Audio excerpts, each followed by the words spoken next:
Listening to you right now, I'm thinking about the next question, which is creativity, right? I mean, you're Okay. connecting to your heart, but then you need to put things together, connect the dots, find, I know, a concept of how creativity, inspiration, the ability to transform a situation to an opportunity has been playing a role for your work. Yeah. So for me, creativity has always been like my core, right? Mhm. So every role I've been involved with, creativity was like there because I'm really curious. I'm a good listener also, and I used to study architecture also. And one teacher once said, you need to always watch people and maybe imagine their life, right? So for me, that was always like kind of inspiration. That's why also traveling for me is like people watching becomes like, yeah, like a movie, right? Like, okay, what's this story? What are they doing? Like here in Amsterdam also, where you can see like, yeah, bikes and many people from different backgrounds and yeah, countries.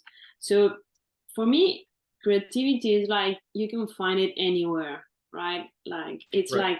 like that kind of inspiration. But you need also like to organize it a little bit, right? Like not to like sit there and wait for it, but to have like your structure and your focus and also get your energy there, right? Okay, what do you want to create? What's your like, my mind always work like, okay, I get all the information in my mind and I start curating and also looking for inspiration maybe in other kind of markets. Mhm. But I'm always like active and understanding, especially young generations, that they bring like the new stuff. And so that's the way, yeah, I feel creativity gets to me or connects with me. But I Right. also take my time. For example, it's like when I'm working in something that has to do with a creative concept, for example, I work in advance and I leave some time like to rest, maybe a few Mhm. days. So yeah, meanwhile Yes. my mind starts like working slow, maybe when I'm sleeping.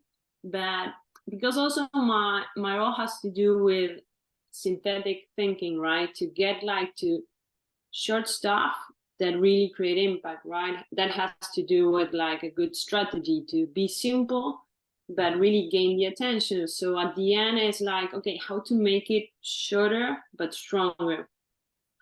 And but also I really enjoy, for sure you'll be in this with me, by listening to podcasts, but not just about my professional journey, but also about my inner journey. Like, Yeah. yeah, how to have like really positive habits to my mind, to my body, make, making exercise, having quality time. I feel that's a source of inspiration for me. Meditation, I meditate every day, and for me that's, yeah, super good. It's I never, wonderful.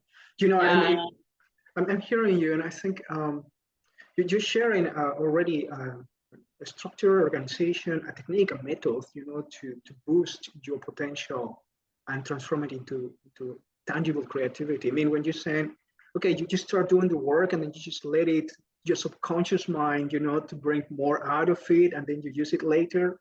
That's really a technique, right? And I think when we're talking normally about creativity, we are used to think is very much the creativity of an artist that is waiting for inspiration, a muse, that, oh, suddenly now the feeling is there. But actually, we can be very technical with mm, creativity. There are steps that we can do to boost the yeah, creativity, as you say, practices, exercises, meditation, to connect to ourselves, to be able to listen to ourselves. And all of that can be learned and used. And it's not only about the white page there and waiting for something to come in. I mean, there are so many things that we can do before and after, to really activate that creative potential.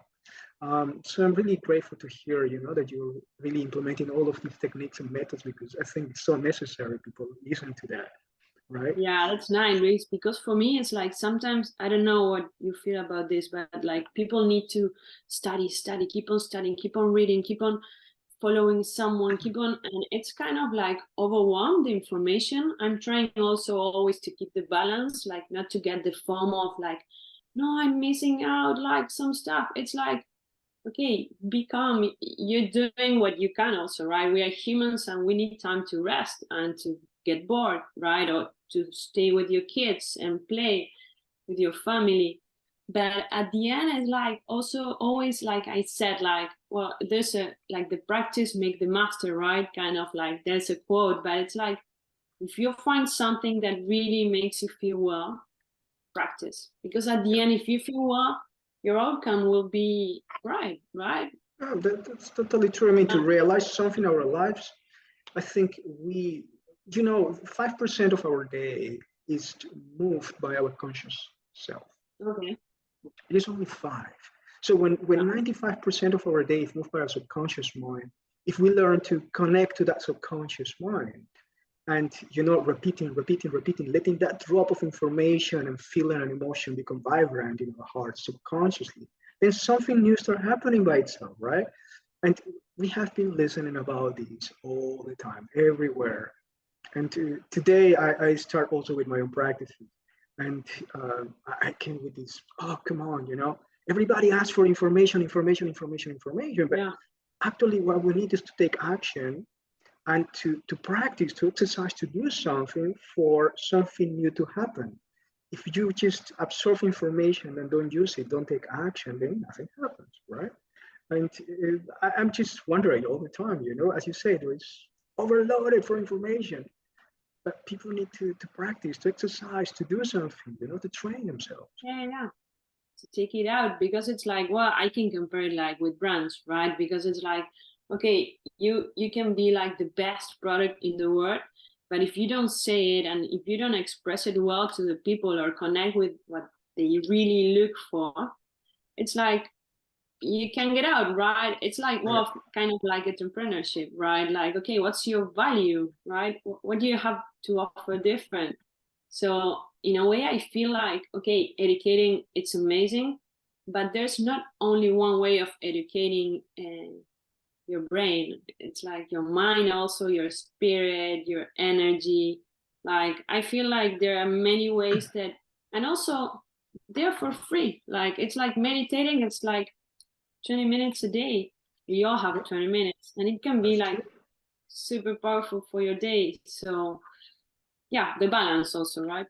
It's true. It's totally true. And you're mentioning many things that are important, like working with the mind, with the spirit, um, with your body, right? And my next question, I think it's a part of an important conversation going on already for so many years. I mean, since the 80s, we learned about emotional intelligence when that book, was published. And it has been a while until emotional intelligence came into mainstream media. I mean, everybody agrees today emotional intelligence is important, empathy is important, but still in universities, high schools, middle schools, the technical approach to use emotions doesn't exist, to feelings doesn't exist. We're not trained to how to do that, right? But the people that use it, and mostly creative people, know how important it is to create a metaphor, a feeling in your work, right? To connect with emotion of people. And I think marketing communication is one of those cases. I mean, how it is for you? I mean, how do you make it happen? To connect emotion with marketing and communication. Yeah, indeed. You know what I always, well, not always, but what I usually try to reach is like emotional connections, right? Mm-hmm. Because at the end, if you gain like people's feelings, it's like art, for example. That it's also like my B side. I'm a really groupie of art, and I got my own projects. And what I feel with art is like it touches your feelings, right? It creates something when you connect with it. Mm-hmm. So at the end, I feel like gaining like people's emotions, like creating something with it, that becomes a memory at the end, right? Yeah. But I really feel, well, I got a kid, and for me, like he's still young, like he's 4 years, so I know like he's like evolving in his emotions. But what, as a family, we always try to like um help him express, right, what he feels, what he got in his mind. So at the end, it's like I feel like we're from a generation that maybe it wasn't too good to express everything, but at the Mm-hmm. end, if you express it, it means that you have it there, like something's happening, right? So Yeah. I feel it's super important. Like at the end, it like you see like, I don't know, economic forum, like what they're sharing, like the skills of the future, empathy, creativity, problem solving. That's like what's happening next. And it has to do with like no, like you can read about it, but it's like, okay, what it says there, like how you express it, right? So at the end, expression, I feel like it's kind of a big concept. Yes, I think so. I think so. And I wish more for people to understand that in the same way that they go to the gym to train their bodies, or to repeat affirmations, to keep them positive mindset. There are so many other exercises that they can do to learn how to work with emotions and with emotional intelligence, right? And yeah, I hope more people will engage into that in the future.